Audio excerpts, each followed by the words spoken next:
Hi guys, welcome to my channel. आज मैं सिखाने वाला हूँ कि गेट ऐप से फ्री प्रोडक्ट कैसे मिलता है। सबसे पहले चेक इन कीजिए। चेक इन करने के बाद स्क्रॉल डाउन करते ही आपको डेली मिशंस पे बहुत सारे टास्क मिलेंगे।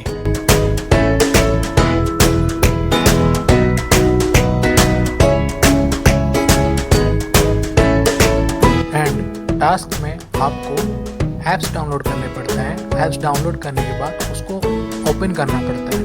ओपन करने के बाद वापस उस गेट ऐप्स पे आके बाकी टास्क कंप्लीट करना पड़ता है।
टास्क कंप्लीट होने के बाद हर टास्क से आपको 20 से 30 कॉइन मिलेंगे एंड उस कॉइन से आप फ्री प्रोडक्ट्स पा सकते हैं।